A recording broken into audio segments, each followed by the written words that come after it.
hear me. Excellent. Everyone seems to be on time. Very exciting.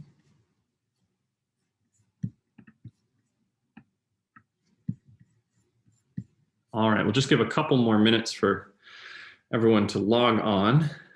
But thank you all. I hope wherever you are is as beautiful as it is in Boston today, because it's lovely here.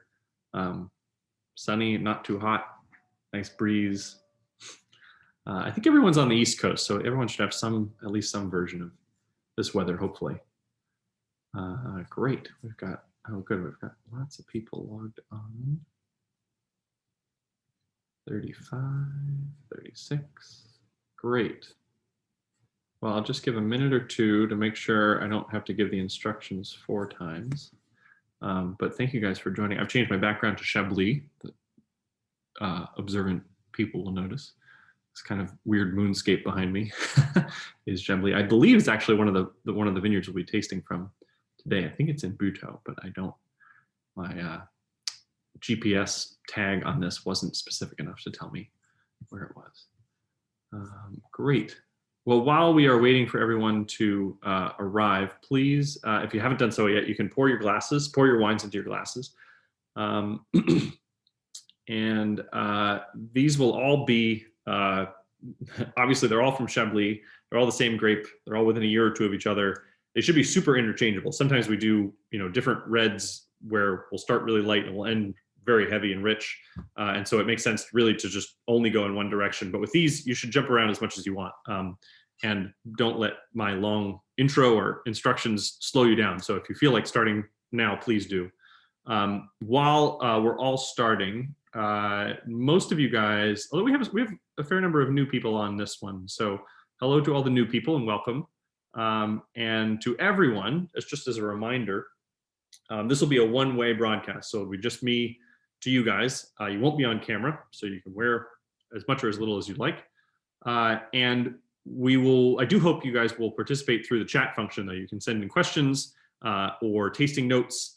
Crowdsourcing tasting notes is really my new favorite thing to do with wine tasting. So I really hope that you send in things that you're tasting or call out things that I say that you're not tasting. Or et cetera. But as a test chat, as usual, pull up the chat window and change the two, who the two is dressed from panelists to panelists and attendees, so we can all see it. And then just as a test chat, send in what you are, the town that you are tasting from right now, just as a test. We've got North Reading, Wellesley, Newton, New Hampshire, Concord, Sudbury, Rehoboth Beach, Delaware, Needham, Dorchester, Newton. I shouldn't have to, really was a mistake to try to pronounce all these Boston suburbs at the same time. Vermont, Cambridge, we'll just do Auburndale, Harpswell, Maine, North Reading, Hingham, Baltimore, Cambridge, Newtonville. Excellent, good, great. Well, I think we may have a quorum here. Let's see, Chestnut Hill. Awesome, good. I was really excited to see so many people from different places. When we dreamed these up, we were just thinking of them as the little bottles like this, and that's still most people are local. But this time, in fact, we got I think 7 or 8 people from around the country, all on the East Coast this time. But it's fun to have people who are joining from all over the place. So we have people from all over. We got Brunswick, Maine, Belmont. Excellent. Okay, great. Well, I'm going to share my screen. I assume you can all hear me because you are following my instructions. But if not, send a text. Let's see. All right, I'm gonna share my screen here. So we're gonna be doing, this is an interesting tasting. I'm very excited to taste this. I hope you guys are too. I think this will be one of the narrower focus tastings we're doing. It's all from a single town that's kind of a satellite region of Burgundy. So we're gonna hold a lot of things constant here. And just play with a few variables. The main variable will be terroir, of course. Of the 5 wines we're tasting, we're going to cover 3 of the 4 classification levels in Chablis. So at the very top is Grand Cru. That's the wine we'll finish with. Below that is Premier Cru. Those will be the middle 3 wines. Village wines are the larger subset from that. It's kind of like a triangle. The lower you go, the more land classifies as that. And then in Chablis, the regional or the sub-regional level is Petit Chablis, which is quite a large region. we won't be tasting that. So we'll be tasting from Grand Cru, Premier Cru, and village level, but in the inverse order. And all of our wines will be coming from two producers, Jean Collet and Alain Gautheron. And both of those are producers that the younger generation, the kind of 30-something generation, has taken over. And it'll be really interesting to see the two styles. It'll be a little bit of an imperfect comparison, because all of the Collet wines that we're tasting are from 2018, and all of the Gautheron wines that we're tasting are from 2019. So it'll be tricky, if not impossible, to distinguish between the vintage and the winemaker style in terms of what you're tasting. But we'll talk through that when we get there. So Chablis, just to orient everyone, is this funny little satellite region in Burgundy. So most of Burgundy is this red strip right here, stretching from Dijon on the top, down through the Côte d'Or, the Côte Chalonnaise, the Mâconnais, Beaujolais, and down to Lyon, which is not on this map, but it's right here. Chablis is this other region that's about halfway between Dijon and Paris. And so it's about an hour and a half, maybe 2 hours northwest of the rest of Burgundy. It looks quite different, but culturally and traditionally, it's the same region in Burgundy, and they grow the same grapes. So it's 100% Chardonnay. All the wines we'll be tasting here today are 100% Chardonnay, and that's the rule in Chablis. It's the only thing they're allowed to grow. This is a blow-up of Chablis, and we'll talk a little bit more about this map later. But here you can see the three classifications that we'll be talking about. The gray spots here are village level wines. This is where the vineyards are for village level. They all of these wines, all the vineyards in Chablis kind of surround the town of Chablis right at the center here. And they're on either side of the Serein, which is this river that flows this way. And this is a north-south oriented map. So there are, the Premier Cru wines are in orange here, and then all the Grand Crus, there are just 7 of them, are all located in a row here along the side of this very steep slope. All right, let's see. So first wine we'll be tasting is the Old Vine Village Level Cuvée from Chablis, which is off the top, or from Collet, which is off the top of this. We'll do 3 Premier Crus, 1 from Collet that's down here on the left bank, 2 from Gautheron that are over here on the right bank, and then we'll go over to the Grand Cru, the row of Grand Crus here for the last one. Chablis is a really interesting place. It looks like this. It's very, very stony, very kind of gently sloping hills. Nothing too steep, although when you see the Grand Cru hill, you'll see that's kind of the steepest part. There's a fair amount of valleys like this that aren't very steep, but are very pronounced valleys. You can see them. You can see the top of them, they crest, and there's another valley on the other side of it. And so you get a fair amount of different exposures in Chablis. So there's some south-facing, there's some east-facing, west-facing, and kind of varying gradations between that. There's even some north-facing, although the north-facing is particularly tough to ripen. Chablis, just to go back to this map for a second, you can see is an hour or so north of the northernmost part of Burgundy, and it's quite a bit cooler. And so traditionally, people have had a little bit harder time ripening the wines fully, or I guess I would say ripeness has always been a little bit of a struggle in Chablis. And that's kind of been a little bit of the signature of Chablis, in that the wines have been very steely, very kind of just ripe enough to produce white wine, so just enough sugar to produce enough alcohol to balance the wine, but very, very dry, very kind of steely. And the typical expression of Chablis is very stony and very mineral. And that's partially because of the ground looking like this. A couple million years ago, this was the bed of an ocean. And so there are fossils in this limestone. It's this very famous Kimmeridgian marl limestone that's spread throughout this region in Chablis. It's a really fascinating place, very much different from Burgundy. It actually shares a little bit more with parts of Champagne in terms of the way the terroir looks and the way that the mineral content is in the terroir. This is unfortunately what Chablis has looked like recently. This is a picture of Chablis, I think it was 2 weeks ago.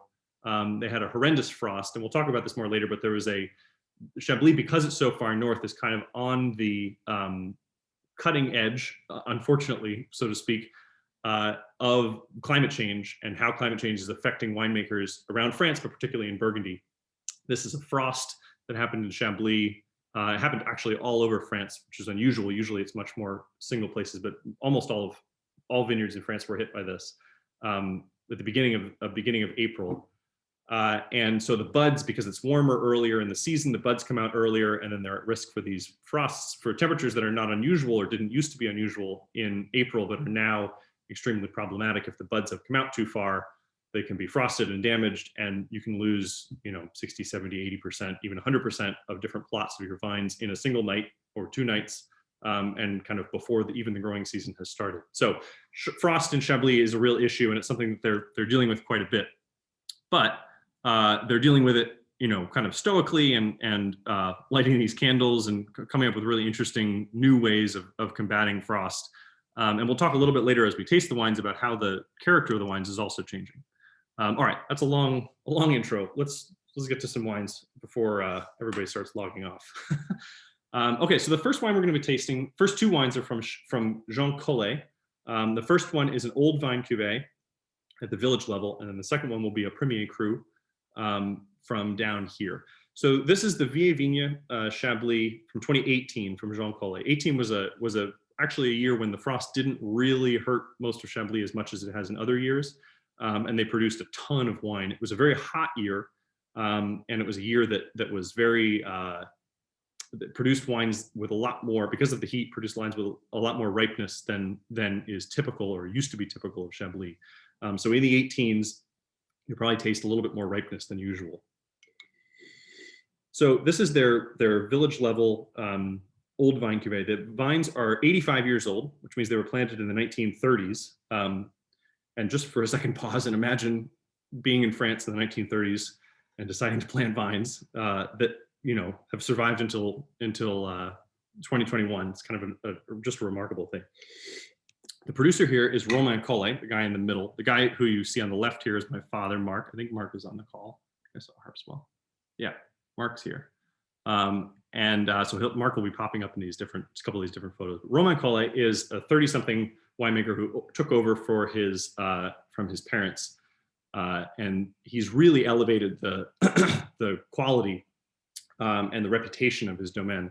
He's converting into organics. This cuvee is not all the way to organic yet. The second one we'll taste is, but he's really kind of tightening up the screws of how they're making the wines, dialing back the oak a little bit, really making innovations that have caught the eye, particularly of us, but definitely of the international wine press as well.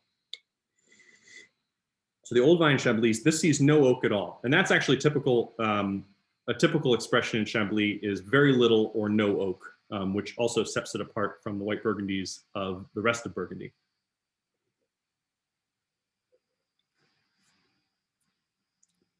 Just got a dry mouth, nice lemon peel, kind of bitter lemon peel. You taste a little bit of the grape skin in it, a little bit of that salinity that you get from the shells, from the kind of the oyster shells and minerals. Not a particularly long, heavy wine. This, I would say, is a is a classic expression of Chablis on the kind of lighter side, but with riper, rounder fruit. So Chablis, in a year where there wasn't quite as much sun, might have a little bit less fullness, a little less core to it, and a little bit more acidity. But this, I would say, is a relatively traditional expression of Chablis.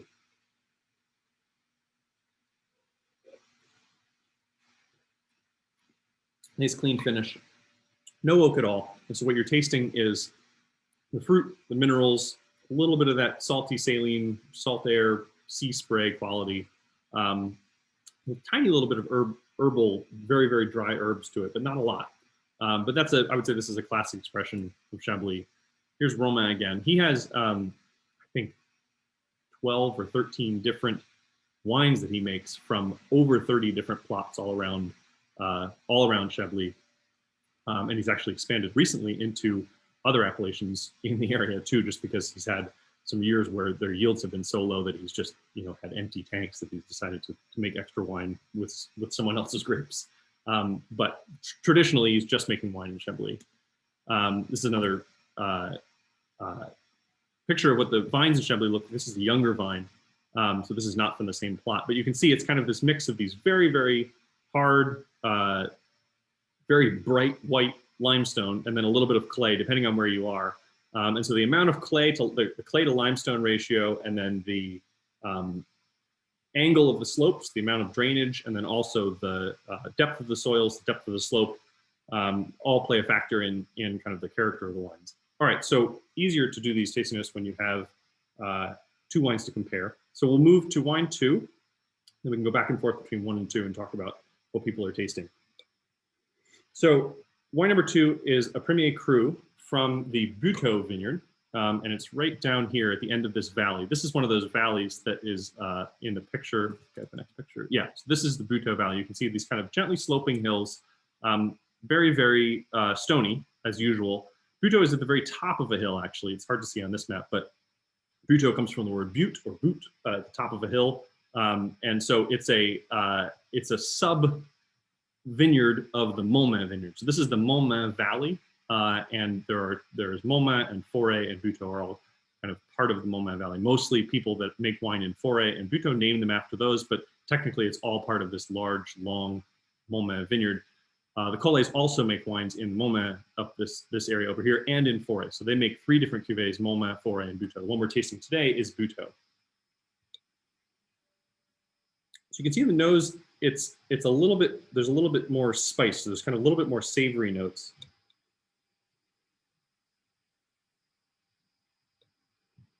There's kind of a lemon fruit, maybe a little bit riper fruit, a little juicier fruit than the first one, which seemed very, very dry.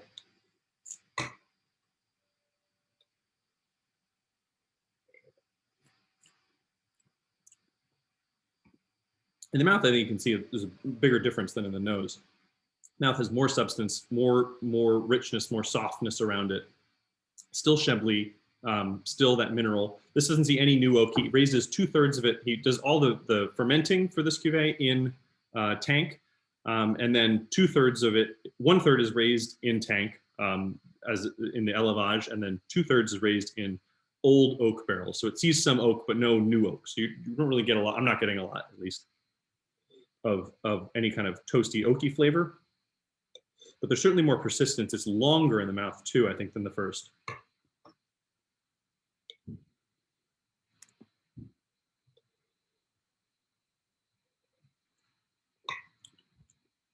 Yeah, if you go back to 1, you see 1 is very kind of brisk, short and sweet, not sweet, short and dry. 2 has just a little bit more kind of core to it, a little more weight to it, a little more shoulders.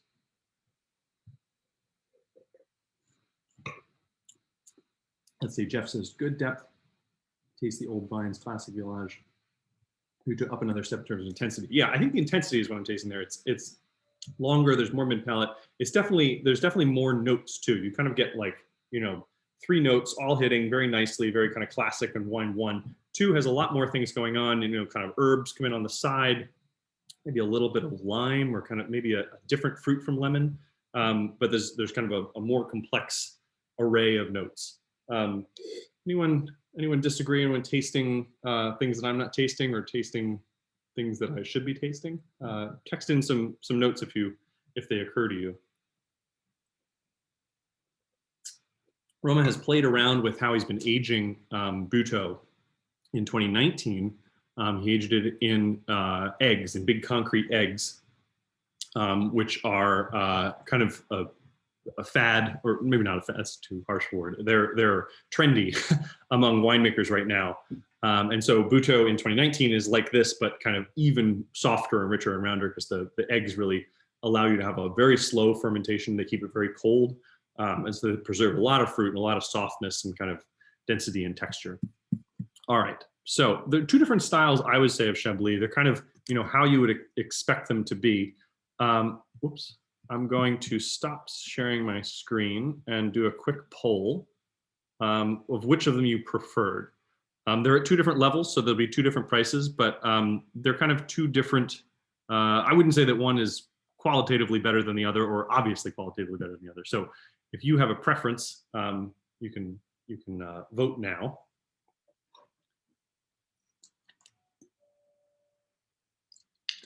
There's certainly more wine. There's more going on in the Butteaux, but I'm not sure it's almost like a anise or some kind of licorice or thyme note that I'm getting. That's really cool.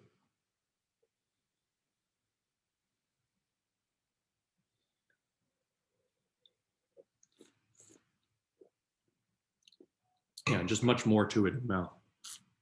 All right, so we've got 85% of the vote in. I think we'll call it there, give another couple seconds. Interesting poll results. Butteaux wins, but not by a landslide, 60-40. 40% of people prefer the Vieilles. And the Vieilles is more kind of classic, you know, going to a restaurant and you order a Chablis that you've never heard of. It's more likely going to taste like, well, 10 years ago, more likely going to taste like wine 1 than wine 2. All right, so let's go back to, so we're going to move on to wines 3 and 4 now. Let's see, am I sharing my screen? I'm not sharing my screen. Let's see, don't pick up any of the citrus peel bitterness in the Butteaux that was evident in the Vieilles. I agree with that. I think that the Vieilles has more of the kind of classic, almost bitterness that you get. Butteaux, the fruit is much riper. It's not sweeter, but there's just more of it. It's less dry, and so I think it's kind of covering that dry, you know, classic Chablisian element that you get with the Vieilles. Okay, so we're going to move to wines 3 and 4, and again, you know, you should do these at your own pace. Go back and forth. I'll just proceed 1 through 5, but there are no rules on going back and forth between these. So we're switching producers to the domain GAUTHERON, and we're also switching years. 2019, as with most of the last few years, was a really tough one in Chablis. Lots of frost. I think they had hail problems in 2019 too, although I might be confusing that with 2018. It's a tough place to grow vines these days. But Cyril GAUTHERON, who's the winemaker here, is a very committed, passionate winemaker. Until last year and this year, we go to France every year and taste with these producers. We taste with both of these producers every year, and we have for almost a decade. And GAUTHERON is rarely on time, and we never leave on time because he just has this encyclopedic idea of the different clones and the different spots. He vinifies each of his, 30 or 40 different plots separately because he wants to control how this one's blended to this one, how he treats this one, whether this one needs to sit for a little longer.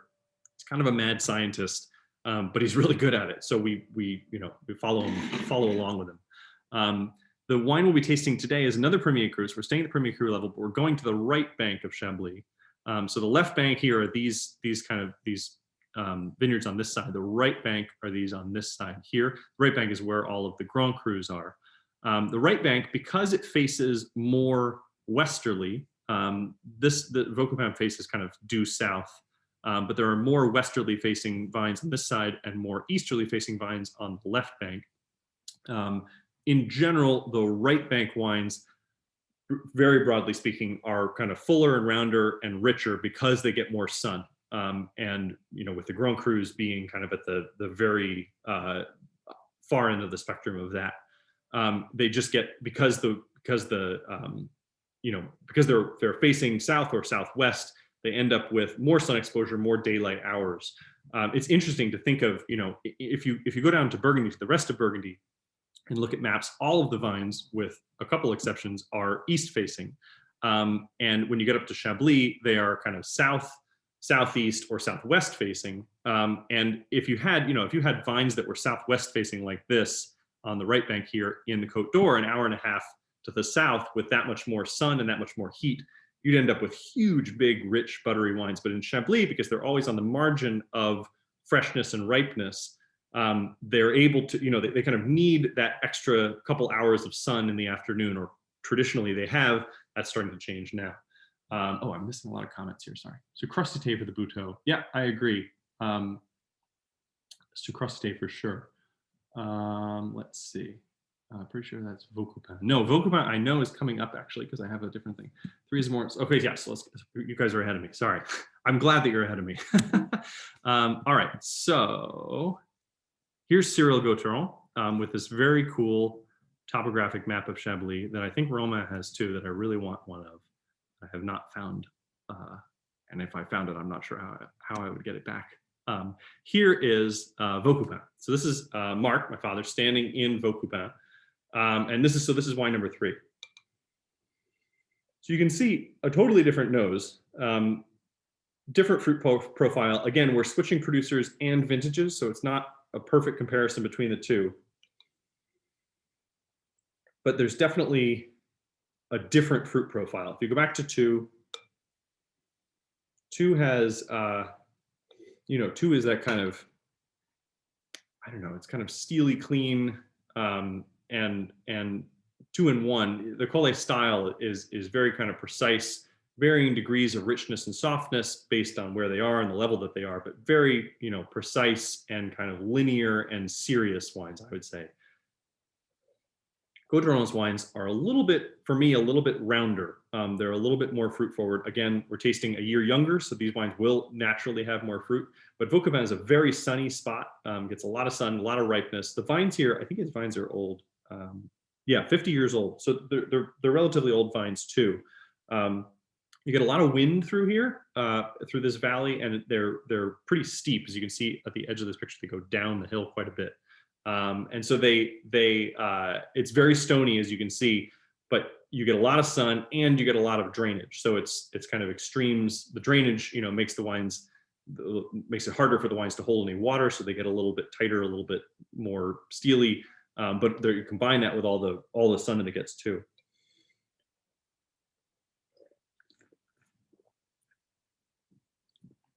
And this is classic GAUTHERON for me. More fruit, younger fruit for sure, but I think if you were tasting this in 18, you would see the same kind of fruit. Much more tension, much more kind of piercing acidity. This wine sees absolutely no oak in the fermentation or in the raising. So this is an unoaked Premier Cru Chablis, which is a little bit interesting. It's as the wines get, as years get riper and richer, winemakers have been tempted to add more oak to their, winemakers in Chablis have been tempted to add more oak to their wines because the wines can support it. If you know, 20 years ago, if you had a very thin, kind of not very ripe Chablis, which was more what people would expect, if you put a lot of oak on it, that's kind of all you would taste, is the, you know, kind of oaky, toasty, a little bit green, a little bit under ripeness. Unripe wines and oak don't particularly go that well together. Now that they're able to produce wines with a little bit more core, a little bit more shoulders, a little bit more kind of fleshiness to the wines in Chablis these days, they're able to support more oak. And so some winemakers have been tempted, particularly at the Premier Cru and Grand Cru level, to add more oak to their wines, to put them in barrels for longer or put them in newer barrels. Both of these producers, for the most part, have avoided doing that. I've picked these, you know, some of these have a little oak in them just to have a little bit of a discussion about oak. But in general, neither of these guys has abandoned the classic Chablisian expression of tension and minerality and fruit and kind of energy that, you know, they're adapting as the wines get bigger and riper, but they're not abandoning it and trying to make wine that doesn't taste like Chablis. There was Romain, actually, the wine Romain COLLET told us that we were asking him about the new, you know, how the climate was changing the style of wines in Chablis. And he said, you know, people are making these wines that taste like they're from the Côte d'Or and they're delicious, but they're not Chablis. And I want to make Chablis. That's what I want to make. And so his style, he's decided, is to stick with, you know, not over oaking the wines, not putting them in barrels for too long. And, you know, when possible, picking early enough and preserving freshness so that the wines don't end up tasting like wines from the rest of Burgundy, which is not an easy thing to do.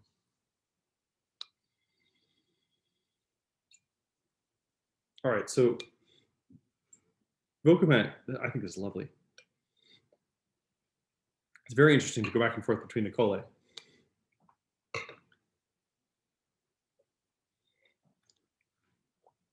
There's more fruit. It's younger fruit. It's almost more tropical fruit. It has a little bit more kind of, you know, mango limeness. It's not, you know, it's not tropical. And I think if Cyril ever heard me say his fruit tasted tropical, he would be very upset. So I won't call it tropical, but it's a little bit more exotic. It's not that kind of very, you know, piercing pure lemon fruit that is typical in Chablis. And I think that's, you know, a function of all the ripeness he's had. But at the end of it, you get that same, you get that acidity. There's a little bit of minerality, enough minerality that it tastes like Chablis, but the acidity and the freshness that kind of kick in right at the end. There's no oak. Oak often kind of covers the acidity or the vibrancy of the wine sometimes. And so this is just fruit and minerals and acidity, playing in a kind of a 2019 context where there's a lot of fruit and the fruit tastes like it's seen a lot of sun. Particularly in this vineyard, it's seen a lot of sun. But I don't know, it's admirable that he's steering this in a way that it ends up as as close to what he wants to be as a real Chablis. Melon. That's a nicer way of putting it than tropical. I could say melon, and I don't think you get that mad. All right, so let's see. Yeah, here's the picture of Vaucoupin. It's very, very stony. Fourneaux is one valley up, and GAUTHERON actually makes two Fourneaux cuvées. The one we're tasting is from his old vines, and they are from they're 75 years old, so they're quite old. He labels it Fourneaux Vieilles Vignes because he also makes a Fourneaux regular cuvée, which we also have in stock. And I wanted to just do have a more extreme example between these two. So we have Vaucoupin, Fourneaux, and Fourneaux Vieilles Vignes in stock. The Fourneaux Vieilles Vignes comes from this vineyard. It's quite a small Premier Cru right here, but it's in the town of Vieilles, which is where the Domaine GAUTHERON is. So actually, if you walk out of the tasting room at the Domaine GAUTHERON, the vines that you see are Fourneaux. Fourneaux comes from, because it's kind of tucked away in this valley, it doesn't get a lot of wind. It's just about due south exposure.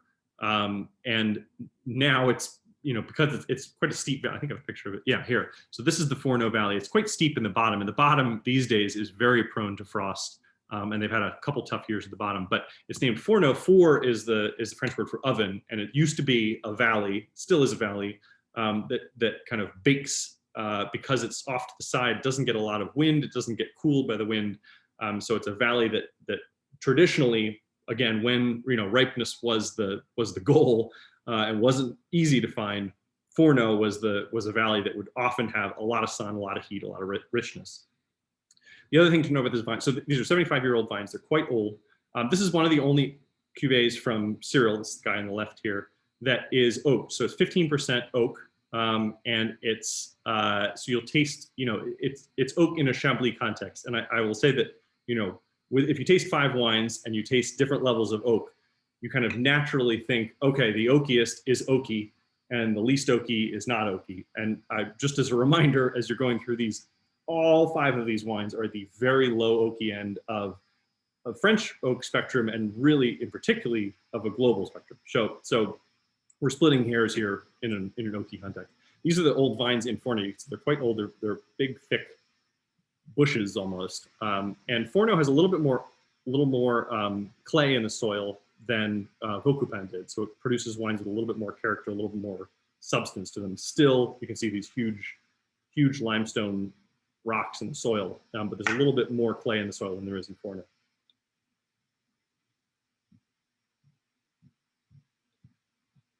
So the nose is interesting between Fourneaux and Vaucoupin.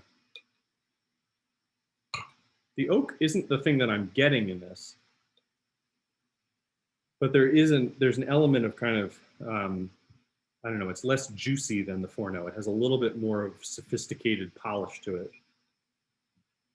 A little bit more herbal, not super spice, and maybe not as tropical as 3, or maybe not as, what are we saying now? We're saying melon. Melon, not as melon as 3.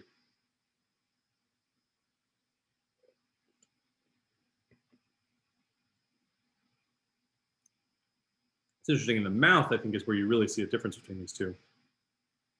There's much more length in this wine. It's much longer. It still has that nice acidity at the end, but it's just kind of a more elegant, fuller. Yeah, it's a longer experience across the palate than the Fourneaux. The Fourneaux is kind of young, juicy, big, full, rich. This almost tastes older to me than the Fourneaux, or maybe just kind of, maybe we'll say it's wiser than the Vaucoupin.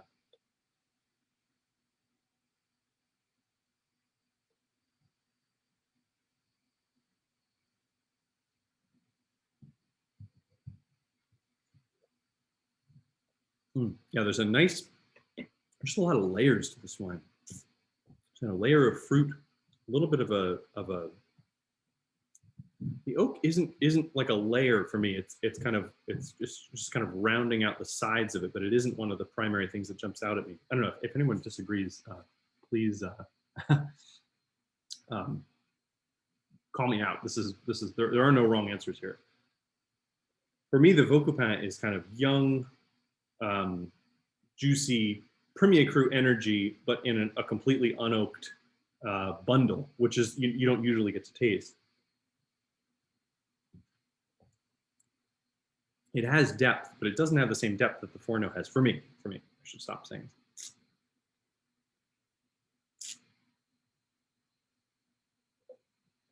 Let's see. Why does he make two different styles at the Premier Cru level? So he would tell you that in the within the same, so between number 3 and 4, he would say that the terroir is what's making the different levels. Within 4 and its companion, we'll call it 3.5, that is the Fourneaux regular. He separates it out because Fourneaux regular, I think, doesn't have any oak, or it doesn't have any material oak the way 4 has.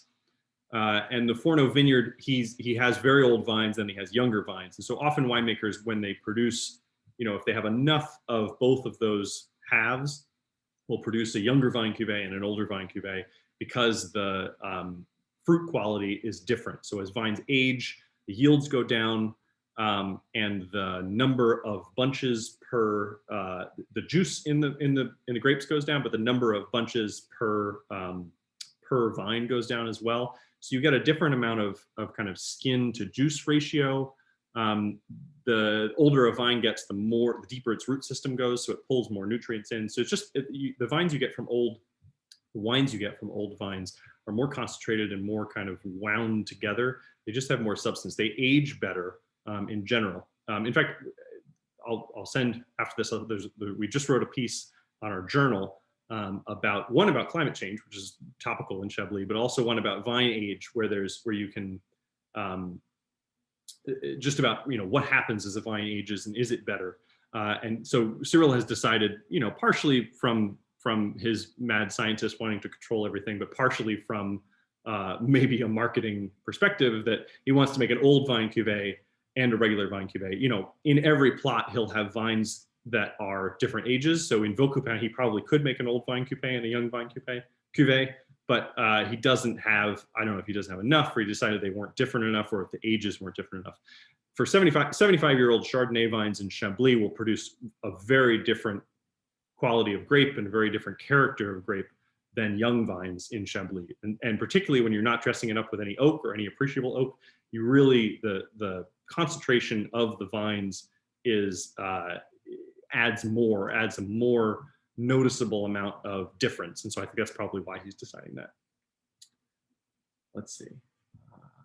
Purpose of rocks. Rocks have mineral. Yeah. So it changes the way the drainage works. And so wines, if there's clay in the soil, the clay will hold more water. If it's very, very stony soil, or if you're right on the bedrock, the water will run off. And so if there's a lot of, in very stony soils, vines have to go deeper to search for nutrients, and it changes the amount of nutrients and the amount of kind of water that's able to be put into the grapes. So it changes the character of the grapes. It's one of the things that makes different plots around Chablis and around France and around the world very different.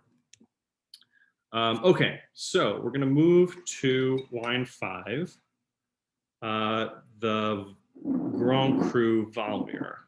And so in Chablis, all of the Grand Crus are together in this row. It's really beautiful, actually. There's a road that runs right along the bottom of them, so you can drive past them. Chablis, as with the rest of Burgundy, is not a large place. It takes about, I don't know, a minute, maybe a minute and a half to drive from one end to the other. It's a very small area, and it's divided into 7. The Grand Cru slope here is divided into 7 different Grand Crus. Bougros, Prieuse, Vaudésir, Valmur, I can't remember the one behind that, Grenouille, and Les Clos Blancs. Someone, Jeff, can fill in here. Whatever's behind that arrow is the one that I can't remember. Anyway, Valmur is one we're tasting today. And Valmur is an interesting one because it goes up this valley. You can't see topographically here. Blanchot, thank you, Jeff.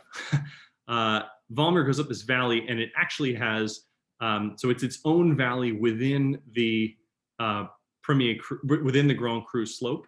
And the vines that COLLET has are in fact north facing, and they're like almost northwest facing, which, you know, in most of France, or at least in most of Burgundy, is just an unheard of place to grow wine, because most places you wouldn't be able to get enough ripeness to ripen them. Valmur is this it's this bowl, so it's both sides of the valley, and people often have wines from both sides of it. And so Valmur is typically, because it's a Grand Cru, has a serious intensity of soil, but as you can see, as I'll show you, it's quite steep. And so the soil has more clay here, but there's also tons of drainage because it's the steepest slope in Chablis, just about the steepest slope. Yeah, see, Romain does have one of these cool, we gotta find one of these. Anyway, here's Romain talking about, he's talking about the Vieilles probably up this valley. But you can see right here in the middle, right around the town, is the slope of the Grand Crus. And this is what it looks like. So it's this long slope along here. This is actually standing off to the right side of it. And it's this steep slope that goes down like this. Steep, you know, steep for Burgundy standards. In Côte Rôtie, this would be a very faint grade. But in Burgundy, this is quite a pitch. And there's another picture coming up, I think, that has a better idea of it. So it's all of this southwest facing vines. There's more clay here, more of everything, and they've been growing vines here for at least the 14th century. The Valmur is in records in the 16th century as the Valley of Mur, which are brambles. So all the place names are interesting in Burgundy because they're named after the, you know, what used to be there before the vines are there. Collet's vines are 45 years old, so old, but not, you know, not as old as the vines we've been tasting. And Collet, for his Grand Crus, ages them for, he doesn't use any new oak, so there isn't any oak the way you find in the Côte d'Or, where there's new oak, barrels that have never been used before. So he's using barrels that have been used before, but he ages it for a lot longer. So the duration of oak is what is the variable that Collet plays with for his Grand Crus versus his Premier Crus versus his other ones. So he does 2 to 3 years in old, for 18 months in barrels that are 2 to 3 years old for the Grand Crus. Yeah, this is a better idea of the slope. It's not, you know, you could walk up a bit, but you would notice it by the end of walking up the top of the hill. So you can see a very different profile. Definitely more oak. You can taste the oak. None of it is new again, but second year oak, you know, second and third year barrels, which are barrels that have been used once and then used twice. So they're not brand new, but they're pretty close to brand new. Impart more oak flavor in general. Definitely that kind of toasty coconut oak. Not as, I wouldn't say it's hiding the fruit, but it's definitely more in front of the fruit than it has been for the first 4. Grand Cru in Chablis is 1.7% of the land. So it's really, we're talking about the top of the top here. And it's a very, yeah, you can see actually these little things in the middle of the vines. I think this was back in 2017. We were there right before a frost was forecast. And I think I have a picture. Yeah, so this is what Chablis looks like. This is what this same slope looks like. This is my picture. This one is from Reuters, so I freely admit it. I did not take this picture. But this is from this past, you know, 2 weeks ago, the frost that was there. Really, they're just having a tough go of it in Chablis.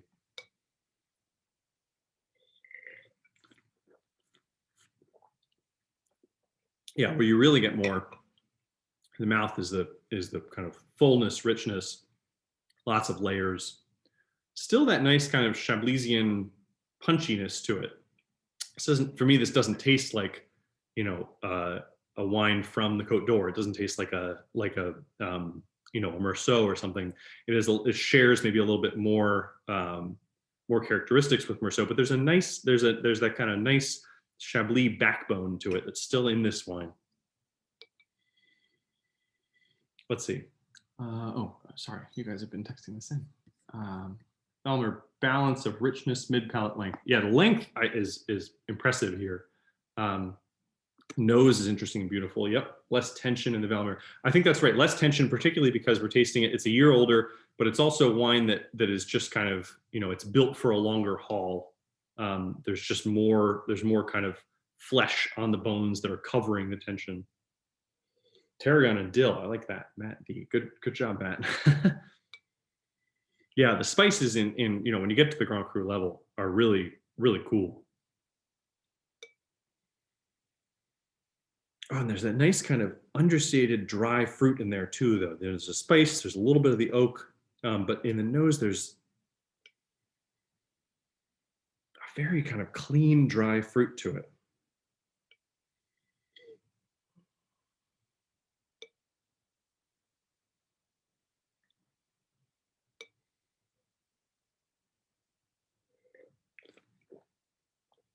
Yeah, more sucrosité, meaning the taste of more kind of not sugariness because it's a dry wine, but more texture or taste of sugar.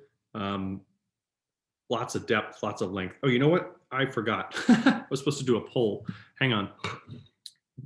Cast yourselves back to 3 versus 4 for a second. And I had a poll for 3 versus 4, and I think we have to do them sequentially or it won't let me. Yeah, all right, wait. Okay, so we're gonna go back to the GAUTHERON. While you're enjoying this Grand Cru, we're gonna go back to the last 2 Premier Crus. Vaucoupin, number 3, versus Fourneaux Vignes, number 4. All right, let's everybody vote for that. Sorry about that. Oh, this is good. This is a good horse race here.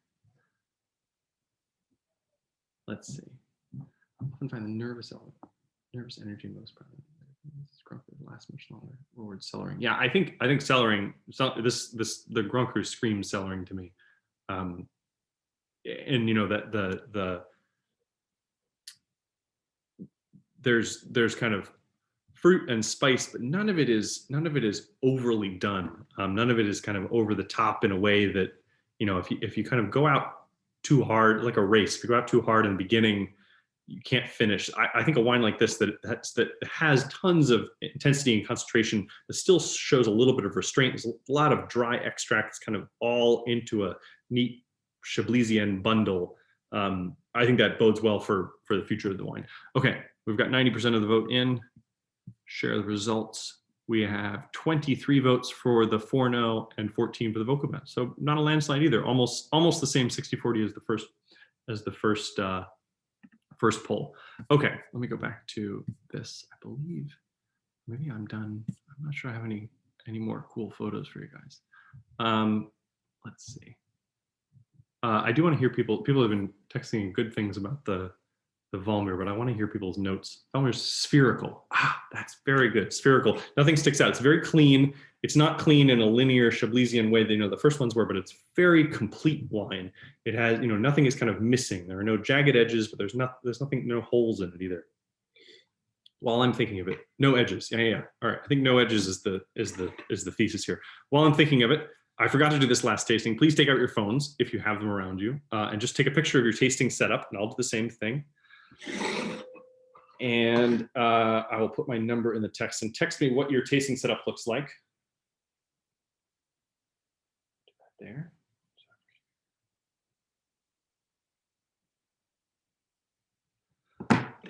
All right. Great. I'm going to put my phone number into the chat. Text me text me your pictures if you get them, or you can email them later. All right, I have a couple more polls just because we're all here. Stop sharing the poll. Okay, so this is again a very hard comparison to make, and I feel a little bit bad about it just because it's not a fair fight. I don't know who's going to win, but it's not a fair fight because we're doing vintage changing and vigneron changing. But stylistically, and maybe this should just be stylistically plus vintage. I want to get a feel for whether people preferred COLLET 1, 2, and 5, or GAUTHERON 3 and 4. I'm going to pour myself a little bit more of number 5, just because I have it in front of me. Oh, this is good. The lead is changing a lot here.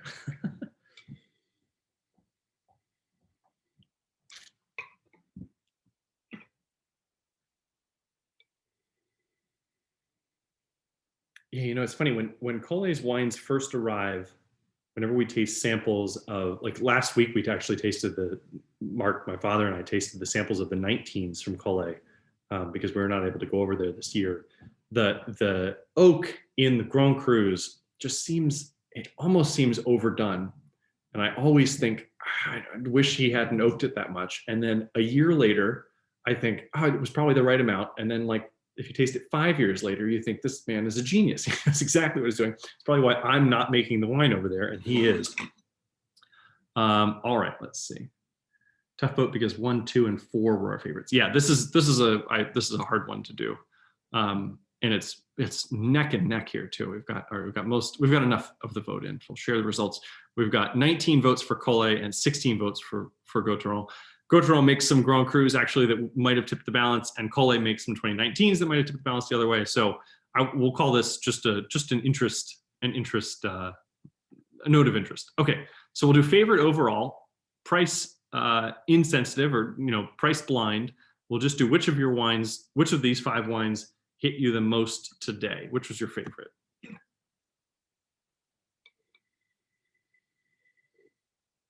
Let's say someone else is buying.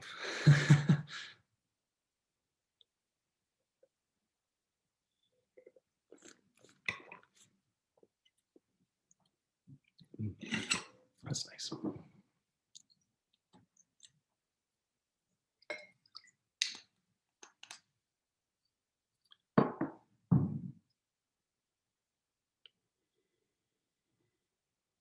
Okay, so we've got 80% of the vote in. I'll give people a couple more seconds to vote. Interesting. Well, we've got a winner, a clear winner, but very interesting. We have votes for every wine so far, which is great. That means it was probably a good tasting. All right, share results. We've got 20 votes for Valmur, 6 each for the 2 GAUTHERONs, 4 for the Collet, and 1 for the Collet Vignes. That's good. I mean, that makes sense. That's Grand Cru wine for you, and that's why when they drew these lines, 600 years ago, that's why they drew them where they did. They found that just that slope made in that place produced wines that were exceptional. All right, so one last poll for you. I'll give you the prices on these, because it's always interesting then to do best value. So this might make it a little bit trickier. And the interesting thing about pricing in Chablis, so Collet, just for people that can't see it, Collet's Vieilles is 29, the Butteaux is 38, the Vaucoupin is 32, the Fourneaux is 35, and the Valmur is 75. So big jump between the Premier Crus and the Grand Cru. The really interesting thing about Chablis is the wines don't have the same cachet or the same, cellar ability or the same name recognition as wines in the Côte d'Or, but they also come at a huge discount to wines in the Côte d'Or. Premier Crus, if you took a Premier Cru from Meursault or Pouligny, or even from a town like La Doua, they're hard to find under $100. Maybe La Doua you can find them for 60s, 70s, but the idea of a Premier Cru white Burgundy in the 30s, all 3 of these are under 40, is kind of astonishing. And Grand Cru as well. Grand Cru wines in Burgundy from Montrachet or from Courton-Charlemagne can run way past 3 figures into the high 3 figures a bottle. And so Chablis has this, because it's a little bit of a chip on its shoulder, a little bit removed. The wines aren't quite as intense or as maybe not as user friendly as wines from the Côte d'Or, but they really come at this wonderful discount. And I think today Chablis continues to produce some of the best values in Burgundy that I see. Prices again, please. So prices are 29 for the Collet Vignes, 38 for the Collet Premier Cru, number 2. Number 3, the GAUTHERON Vaucoupin is 32. The number 4, the GAUTHERON Fourneaux is 35. And the Grand Cru Collet Valmur is 75. Let's see. Maybe we'll do some of these blind. Yeah. Oh, that would be good to do these blind. That would be very interesting. Maybe the next one we'll do that. We did one blind tasting 2 tastings ago. It was a lot of fun. I just spent the whole time trying to make sure that I didn't say. All right, so the results here. Fourneaux is the winner by a couple votes. Vaucoupin next, and then Butteaux, and then Vignes, and then Valmur. Again, when someone else is buying, it's easy to do the Valmur pricing. and a little harder to swallow. I agree that the all three of the Premier Crus, and that's the truth across Chablis. Premier Cru Chablis has to be some of the best value, particularly in Burgundy, but really anywhere in the wine world. Okay, so we'll stop sharing these. I have a couple more things I think to tell you. Nothing particularly of note, but I think. So yeah, this is this wild thing. Yeah, spare a thought for the winemakers over in France. They're it's been this has been a year that almost everyone has already been hit by frost, and it's really it's a tricky problem for them because there are places in Bordeaux, for instance, is planting different varietals, or they're allowing people to plant different varietals that are more heat resistant and easier to easier to grow in super hot summers. But it's gonna be a long time, I think, before they're growing Syrah or Gamay even in the rest of Burgundy. But anyway, there's more information about this on our website. So here are the wines we tasted. As usual, I forgot to do this a couple times ago, but we'll do 15% off for 24 hours. I have to post these, so give me like 5 minutes because I haven't posted these yet on the website. But all of these wines are available. The one we have the least of is the COLLET Vieilles Vignes, although we're probably going to have more of it soon. The rest of them we have in some capacity. And I've also added, COLLET also has 2 other Premier Crus that I've also added. And I think I've added the Vaucoupin or the Fourneaux regular. So if you liked, kind of the Vaucoupin style, but with the Fourneaux depth, the Fourneaux regular, I think, is also 32. So that's also in the list of 15% off wines. But I'll send you a link. All this will be in the email. And then coming up, so tomorrow we're doing the teaser for our May Futures issue, which comes out a week from tomorrow. The May Futures is going to have all of the 2019 Collets. So maybe we'll have to redo this tasting in a little bit when we can do 19s versus 19s. So all of the 19 Chablis from Collet. So if you liked the Gauthieron 19 style, but you like the Chablis style or the Collet style, this is an opportunity for that. We'll be doing Montmain, Vieilles, and Forêt. Those will be the offer tomorrow in your inbox. So look in your inbox. And then the next 2 tastings we've scheduled for May and June for the Zoom tastings. And we hope you guys, if you enjoyed this one, can enjoy this well. Next 2 are both reds. The one in May is going to be all biodynamic reds from all over the place. This will be kind of a grab bag, not a lot of theme except for the way the wines are being made. So we'll talk about how, what biodynamics and organics means in France and what that translates into how the wines are made, and then how that translates into how the wines taste. So we'll be doing stuff from all over the place. The Gros Pinot is from Alsace. The Carignan is from a new producer in the Roussillon. Sanzé Cab Franc is from the Loire. Carignan from Foulaquier is from the Languedoc, and then we'll do the Chateauneuf du Pape from André, which will be fun. And then in June, we're doing a 2018 Red Burgundies tasting, which will be 2018's, which was this wildly sunny, hot year that kind of changed what Burgundy tastes like. And people are, suspect that it could be what Burgundy will taste like going forward as summers continue to get hotter and warmer and richer. And it'll be an interesting tasting. We're going to taste 2018s across Burgundy, all from almost all from the Côte d'Or. We'll do 1 Givry from the Côte Mâconnais, and then all from the Côte d'Or, or the Côte Chalonnaise, and then all from the Côte d'Or. But it'll be interesting to see, how people adapted to 2018, what they did. We've had, we've tasted through wines that really are successes in 2019, and then some people that just didn't handle the heat, couldn't take the heat, so to speak. Just it's a very interesting conundrum because in a lot of ways it may or may not be the new normal in Burgundy is these super ripe, super sunny vintages, and we'll talk about how people are adapting and what they've done and what they can do and what they can't do, and the wines will change, but whether they're going to fight it or whether they're going to struggle against it or how they're going to adapt. Anyway. Great. This is, let's see. Northern Rhone lost more than 75%. Yeah, it was a rough, it was a rough frost, and I'm afraid that it's going to be it's going to be tricky for them going forward, but really all over the place. But if you're interested in that, come visit us on June 26th. I will do the 2018 Red Burgundies. It'll be really fun. Great. Well, thank you guys again for joining me on, again, what I hope where you are was a lovely Saturday afternoon. And thank you for joining me in this very narrow, esoteric Burgundy Chablis focused tasting. I had a lot of fun. I thought we saw a lot of different cool things here, but hope you did as well. And have a nice weekend. And I'll send all these links in an email shortly. But until the next time,